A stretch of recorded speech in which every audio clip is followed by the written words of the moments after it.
Cuando son las 8 de la mañana con 6 minutos vamos a adentrarnos en el tema político dándole la bienvenida a nuestro invitado asambleísta. No sé si a usted le parece también que lo que declaró hace poquitos días la ministra de Gobierno, en el sentido de que si siguen los bloqueos, problemas con el tratamiento de las leyes en la Asamblea, podría recurrir el gobierno a lo que dice la Constitución, que es la democracia directa. ¿Le suena a usted a consulta popular o, pocos meses después, a algún otro mecanismo, como por ejemplo la muerte cruzada?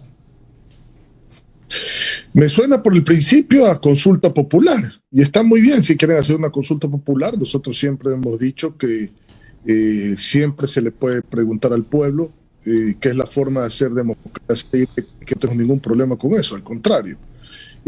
Pero hablar de bloqueos es que hay que entender qué es lo que ha pasado, porque el tema no es hablar de bloqueos por hablar de bloqueos, es que lo que siempre dijimos nosotros, hay que construir una agenda mínima de base en la Asamblea Nacional, de base de una pirámide en esa construcción para dar gobernabilidad. Y la cúspide deben de ser las autoridades que se sostienen de esa base que es la gobernabilidad, no al revés, no repartir la cúspide sin tener una base. Entonces es terrible que se haya llegado a un acuerdo de reparto de autoridades sin llegar a un acuerdo de cuál era la base de la gobernabilidad, cuáles eran los acuerdos mínimos en donde se podían buscar consensos para justamente construir esa agenda. Y estas son las consecuencias que estamos viendo el día de hoy. Entonces fue, a su juicio, un error grave del gobierno haber desistido de la alianza para legislar con UNES y con ustedes.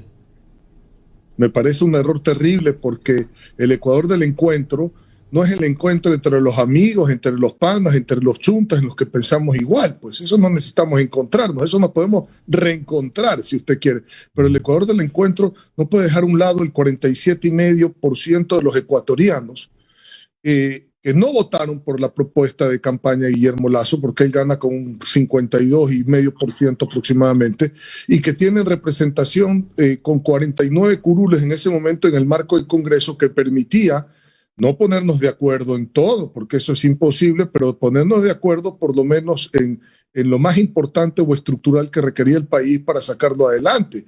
Y esa suerte de voluntad de todas las bancadas dentro del Ecuador del encuentro, los independientes, el mismo movimiento Creo, el Partido Social Cristiano, UNES, etcétera, pues había de alguna manera una disponibilidad o una voluntad para sacar adelante. Entonces, en el momento que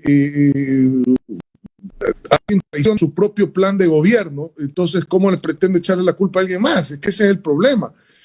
Nosotros, sin embargo, hemos cumplido en el marco de la Asamblea Nacional con el compromiso de campaña, independientemente de las decisiones que tome el gobierno. Es decir, presentamos el proyecto de ley que usted conoce, ganamos lo del IVA, que se retengan en los gobiernos autónomos centralizados las rentas automáticas a los GATS, la protección y la estabilidad del sistema de seguridad social, el fomento a la agricultura, a la ganadería y a la pesca artesanal, y seguimos cumpliendo con los proyectos de ley con los cuales nos comprometimos en campaña, porque independientemente de lo que pase, vamos a ver ahora quién bloquea, si van a bloquear o no esos proyectos de ley que fueron el compromiso que se hizo en el marco de la campaña y que ya están presentados en el Congreso. Entonces se habla de bloqueo, vamos a ver quién bloquea. Nosotros no vamos a bloquear una consulta popular jamás. Por el otro lado, no vamos a permitir que se crucen líneas rojas como subir impuestos a la gente en una situación tan crítica, económica, con hambre que vive el país. Y todo lo que tenga que ver con incentivos para la producción, para la generación de empleo, que ya están presentados, gran parte de esos proyectos por parte de la bancada del PSC, vamos a ver pues, si la van a apoyar. Eso es lo que tenemos que estar atentos para que no difiera el discurso de las acciones. Ahora, ¿usted no ve como a lo lejos, en el horizonte, así, la posibilidad de que Pachacutic sea parte de una suerte de nueva mayoría en la Asamblea? Con ustedes, con ustedes. Es que Pachacutic ha sido claro desde el principio. Cuando se dio este reparto de autoridades en el Congreso, y recién nacía este Congreso nuevo, este periodo legislativo, Pachacutic fue claro: no queremos tratados de comercio, no queremos concesiones mineras, no queremos concesiones petroleras, no queremos monetización de ningún tipo de activo. No queremos tratados bilaterales de inversiones, arbitraje internacional. Entonces, cuando usted comienza a ver esas declaraciones, usted se da cuenta que con el que se fue a aliar es exactamente con el que piensa totalmente distinto a usted y le dice que no quiere hacer lo que usted quiere hacer, por lo cual ganó las elecciones y es presidente. Entonces, ¿cómo puede llevar una alianza en ese sentido? Esa es la parte que es inentendible. Yo me voy a ir a aliar con aquellos que me dicen no voy a hacer lo que tú quieres hacer y por lo cual tú ganaste. Voy a llevar en mi propia agenda. Entonces, pero bueno, insisto, ¿no ve usted próxima una nueva mayoría entre Pachacuti, UNES y el Partido Social Cristiano? Bueno, esa mayoría solo se podría dar en el sentido de que se pueda llegar a una agenda o se los pueda convencer también a estos señores de Pachacuti de llevar una agenda que el país realmente necesita, pues, porque ganó algo en las urnas y ese algo que ganó tiene que llevarse a cabo porque el pueblo votó por eso.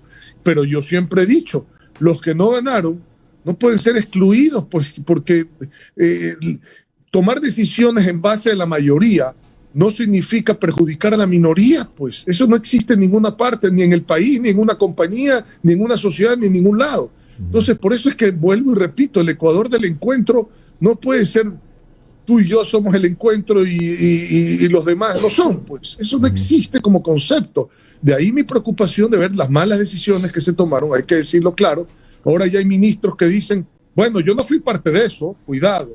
Ah, bueno, pero usted es parte del gobierno. Pues, no, es que yo no estaba en ese momento. Bueno, no, usted no estaba, pero usted es parte. Entonces, ¿cómo hacemos para caminar hacia adelante? Y ahí es donde vemos y la apertura del Partido Social Cristiano. Es decir, nosotros vamos a apoyar todo lo que sea correcto y bueno para los ciudadanos, porque finalmente nuestro acuerdo como Partido Social Cristiano, Guillermo Lasso, para llevarlo al poder, es un acuerdo definitivamente con los ciudadanos, con los compromisos, con lo que la gente quiere. Y entonces nosotros vamos a mantener ese acuerdo con el pueblo, porque son a ellos que representamos como asambleístas, no al gobierno.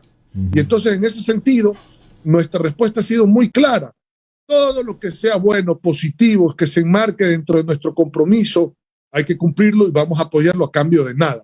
Pero si usted mañana se vuelve loco y quiere mandar impuestos, quiere seguirle sacando el dinero al bolsillo de la gente y se quieren hacer barbaridades y medias, porque ahora ya consideramos que el pueblo tiene que estar al servicio del presupuesto general del Estado y no el presupuesto general del Estado, al servicio del pueblo, entonces, bueno, eso no vamos a poder apoyar. Asambleísta, ¿cómo está? Le saluda Alondra Santiago. Algunas preguntas. Empecemos por la proforma presupuestaria. Primero, ¿qué opina sobre esta proforma presupuestaria? Y si usted cree que se va a cumplir con la eliminación del IVA, con todo lo que se ha prometido. ¿Usted cree que esto va a suceder? A ver, vamos. Una cosa es el discurso y otra cosa es lo que reflejan los números. Yo quiero separar la proforma presupuestaria en dos. La que se hereda y que se tiene que terminar de cumplir hasta el diciembre 31 de este año, que es la heredada del año anterior, porque es año electoral y que se acaba de presentar a la Asamblea Nacional. Y en esa proforma hay un componente que es la proyección cuatrianual, es decir, cómo va a ser los siguientes 4 años. Eso sí ya le compitió prepararla al propio presidente de la República y al gobierno, al ministro de Economía y Finanzas, para poder tener una idea de cómo va a ser el gobierno en los siguientes 4 años. Esa proforma cuatrianual que debe de reflejar lo que habla el Ejecutivo. ¿Qué es lo que habla el Ejecutivo? El gobierno habla de que se va a bajar el impuesto a la salida de visas, que se va a reducir el gasto, habla de que va a haber mayor integración del Ecuador en el mundo, es decir, habla de la apertura comercial, habla de la producción petrolera y habla de todas estas cosas. Esos números en la proforma cuatrianual no reflejan lo que se habla. Parece que existiera una desconexión entre el presidente de la República y sus ministros, porque cuando usted ve esa proforma cuatrianual, no incrementa las exportaciones e importaciones. ¿Eso qué le dice? ¿Dónde está la integración comercial? No se ve duplicar la producción petrolera, se ve un leve incremento del 8% de la producción petrolera. Entonces, tampoco hay concordancia con el ministro de Hidrocarburos. No se ve la reducción del gasto, más bien existe un leve aumento del gasto. Entonces, no se no se establece con el ministro de Finanzas cuál va a ser el recorte presupuestario. Se sigue marcando el impuesto a la salida de divisas y se habla de la derogatoria de un punto porcentual del impuesto de la divisa por año hasta eliminarlo. Tampoco se ve reflejado eso dentro del marco de la proforma presupuestaria. No se ven las supuestas concesiones que va a hacer el gobierno para efectos de que las empresas públicas generen rentabilidad en el presupuesto general del Estado. Solo se ve una concesión de alrededor de 150 millones en antenas de telecomunicaciones. Entonces, cuando usted analiza, el discurso es una cosa, pero los números cuentan otra historia.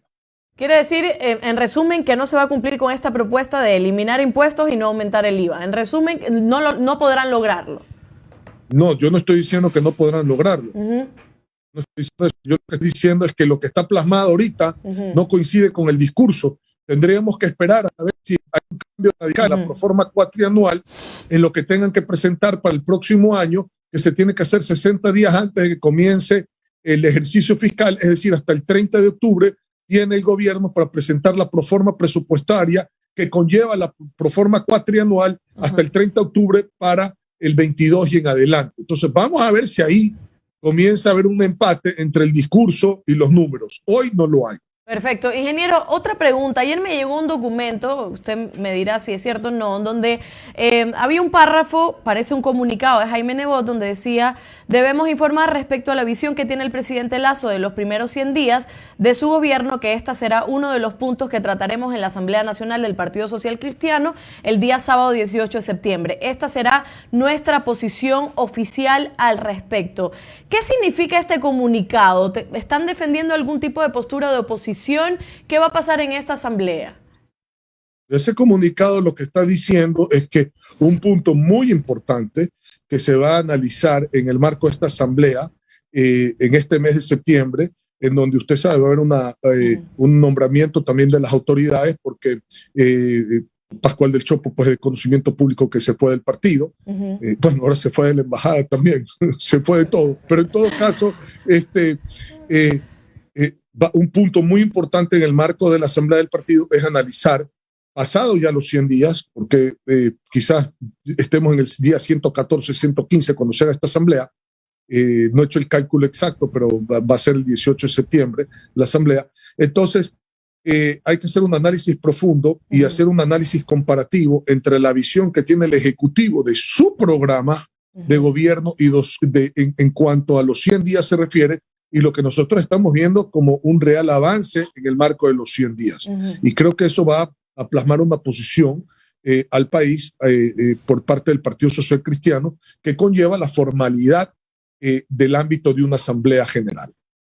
Ingeniero, entonces ahora hablemos de la LOES, la Ley Orgánica de Educación Superior, las reformas y esta propuesta que tuvo un asambleísta del PSC, el señor Almeida, es sobre reabrir estas 13 universidades. Él estuvo acá en el programa, me imagino que usted vio sus declaraciones, en donde yo le pregunto si la bancada del PSC tiene todo el apoyo para la reapertura de estas 13 universidades y él dice: esto es mío, no es de la bancada, y hay ciertas separaciones. Bueno, el proyecto o esta propuesta tuvo el apoyo simplemente de 2 asambleístas por el PSC, pero quería saber cuál es la postura de la bancada frente a esta supuesta reapertura de estas 13 universidades que la llaman de garaje. Bueno, yo creo que usted sabe la respuesta antes de hacer la pregunta. Le voy a ser sincero porque escuché muy bien la entrevista y escuché muy bien lo que le contestó. En el ámbito personal, Henry Kronfler no tiene firma de apoyo en el marco de ese proyecto. Esa es la realidad. Entonces, si usted me pregunta si yo apoyo o no ese proyecto, le contesto: ¿está o no está ahí mi firma? Y usted ve que la firma de la mayor cantidad de asambleístas dentro de la bancada del Partido Social Cristiano tampoco está. Hasta el punto que eso no lo podemos considerar nosotros una propuesta de la bancada. Eso es un tema personal de él. Yo he hablado con él personalmente, le he dicho que estoy en desacuerdo, tengo que ser claro, con este proyecto de ley. Pero aquí nadie es atado de brazos, atados de mano o atados de mente, ¿no? Lo único que usted no puede esclavizar en el ser humano es su mente. Usted puede esclavizar su cuerpo, lo puede mandar a una cárcel, pero la mente no se puede esclavizar. Los pensamientos no pueden tener rejas. Los pensamientos no pueden estar encerrados en un cuarto. Los pensamientos son libres. Y en ese sentido, esa libertad que se tiene que respetar. Bueno, si él considera que él quiere empujar un proyecto así, bueno, vamos a ver con qué apoyo cuenta en el marco de la Asamblea Nacional. A lo mejor no cuenta con ningún apoyo y eso se archiva. Bueno, eso es lo que va a pasar, pero no podemos juzgar, digamos, a una persona porque tenga una iniciativa con la cual uno no concuerda. Yo no concuerdo, se lo tengo que decir con absoluta claridad, pero vuelvo y le repito, eso no puede ser encarcelar el pensamiento de otros. Ingeniero, la última pregunta, perdón, Omar, antes de darle paso a Omar, pero sí podemos encarcelar a una persona de alguna forma en su pensamiento o de alguna forma criticar a esta persona por comentarios que van así al ladito y que van rayando la xenofobia, como fueron los comentarios de Almeida, ¿no? No estoy de acuerdo con esos comentarios. Tengo que ser claro con usted. Yo soy muy frontal, usted me conoce la seriedad. No estoy de acuerdo con esos comentarios. Así de simple y Perfecto. así de sencillo. Gracias. Ahora sí, Omar. Asambleísta, Omar Jaén le saluda. ¿Cómo ha estado? Muy buenos días. Gracias por su tiempo. Asambleísta, no hay chance que le den bola nuevamente a Pascual, porque ahí vi que le fue dando su cariñito ahorita. ¿No hay chance? Muy complicado. Sí, muy ¿no? complicado. Él mismo se fue. No es que se lo votó, él mismo renunció al partido. Usted sabe que aquí nadie agarró y hizo una carta y se lo votó, o se hizo una junta del partido para decirle sal. Él mismo renunció al partido para irse a la embajada. Ahora él mismo renuncia a la embajada y hoy está sin partido y sin embajada. ¿Qué le puedo decir? Eso es lo que es. Habrá valido la pena, es la pregunta. Ahora, ingeniero, le hago una pregunta. Mire, la ministra Vela, cuando da esta advertencia sobre la consulta popular, dice, es que si sigue el bloqueo en la Asamblea, y ahí es cuando uno comienza a revisar, pues, ¿no? Desde ese momento hacia atrás, ¿realmente hay bloqueo en la Asamblea? Porque, a ver, el Ejecutivo ha enviado la ley de expresión, que es básicamente una ley de medios, que se la está tratando. De ahí remitió la proforma presupuestaria que se la está analizando. Es más, creo que hasta este sábado tienen que elaborar el informe. Tienen plazo hasta este sábado. Lo que sí por ahí escuché es que el proyecto de reforma a la ley orgánica de la educación superior todavía está en el CAL y no la califica, por lo cual todavía no llega a la mesa. Pero ¿realmente se puede calificar de bloqueo en la Asamblea actualmente? Yo creo que ella se refiere a declaraciones que le preocupan frente a lo que van a enviar, porque no han enviado más que 2 cosas. Entonces, ¿qué es lo que han enviado? Porque se dijo que en 100 minutos, el primer día se iban a enviar no sé cuántos proyectos. Después se dijo que en 100 minutos. Después han de haber pasado 100 horas, ya pasaron 100 días y lo único que se ha recibido, como usted muy bien sabe, es una ley de comunicación que genera preocupación por el tema de la responsabilidad ulterior. Más allá que se han dado en este periodo de tiempo de la presentación de la ley a la fecha, reclamos de varios asambleístas por supuestas, digamos, informaciones que han llegado a la prensa, las cuales las han tenido que bajar hasta de portales. En cuanto, por ejemplo, a difamar que hay asambleístas que tienen problemas con la Contraloría General del Estado y una serie de cosas. Entonces, la responsabilidad ulterior no va a ser menor. El tema de la responsabilidad ulterior en el análisis de la ley de comunicación que mandaron. En el tema de la LOES, de nivelación es algo que pues... Eso justo le iba a preguntar. Eso justo le iba a preguntar, ingeniero, porque su bancada emitió un comunicado muy claro diciendo que le preocupa el tema de que se cobren los cursos de nivelación, que hay recortes, porque hay también 2 visiones, ¿no? El gobierno dice, te ha aumentado el presupuesto, mientras las universidades públicas me dicen, oye, me estás cortando el presupuesto. Las cofinanciadas dicen, no tengo plata para dar becas. ¿Ustedes qué han podido indagar? ¿Quién está diciendo la verdad? Es que, a ver, es que la verdad no es una verdad absoluta y déjeme explicársela por qué. Supóngase que en el rubro de educación, el rubro es 100, por decir un ejemplo. Voy a poner un ejemplo para graficar. El rubro es 100 y ahorita es 105. El gobierno dice aumentó el rubro del marco de la educación, pero resulta que el presupuesto dentro de 105 es 8 y antes el presupuesto dentro de 100 era 10 para las universidades cofinanciadas. ¿Quién está diciendo la verdad? Los dos, pues.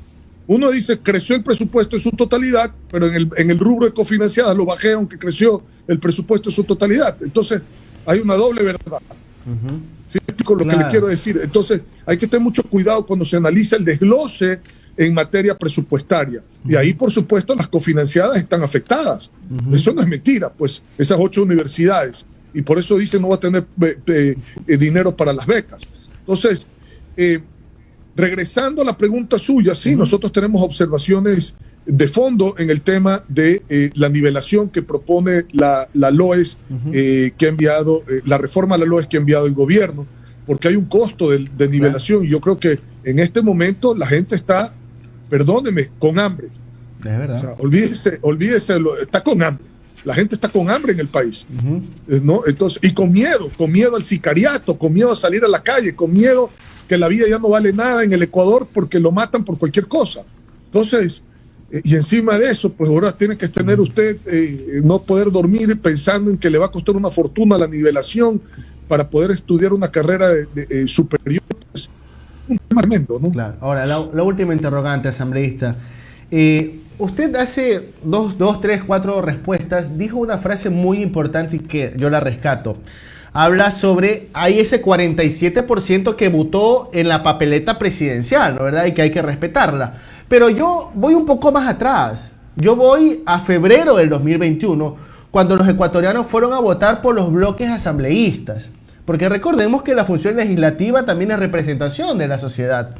Entonces, yo ayer estábamos conversando con el viceministro de gobierno, con Homero Castañer, y él decía, no, es que ya hay ciertos comentarios asambleístas, pero yo le preguntaba, ¿ustedes qué esperan? ¿Que Pachacutic les aplauda cuando viene el ministro Donoso y dice vamos a eliminar las indemnizaciones por despido? ¿Quieren que les aplauda cuando el ministro Donoso dice voy a eliminar la jubilación patronal? ¿Qué esperaban? ¿Que les hagan la ola? No, pues o sea, es lógico y creo que también es respetable que Pachacutic tenga esa posición y la gente que votó por Pachacutic y la gente que votó por UNES. Por algo Pachacutic sacó 27 asambleístas y creo sacó 12. A ver, pero ¿qué esperaban? Me imagino que está usted refiriéndose al a gobierno, su conversación con Homero Castañer, porque no, ¿qué claro. esperábamos nosotros? Nosotros nunca vamos a apoyar lo que sea ni regresión, escúcheseme bien, ni retroactividad, ni precarización en materia laboral, porque son derechos adquiridos, pues. O sea, por principio. O sea ni que regresión, ni, perdón. No, asambleísta. Ustedes, entonces, si es que eso llega en la reforma laboral que se va a plantear el gobierno, esta propuesta de eliminar la indemnización por despido y la eliminación de la jubilación patronal, el PSC, o al menos usted, votaría en contra. No, a ver, que seamos sumamente claros. No sabemos qué es lo que va a llegar, pero asumiendo que lleve lo que usted está diciendo o cualquier otra cosa que signifique regresión, retroactividad o precarización, es decir, perder derechos adquiridos que por constitución y por ley le competan a los trabajadores, eso no vamos a apoyar. Tenga claro el asunto. Listo. Bueno, muchas gracias entonces al asambleísta Henry Kronfle del Partido Social Cristiano. Henry, un buen día.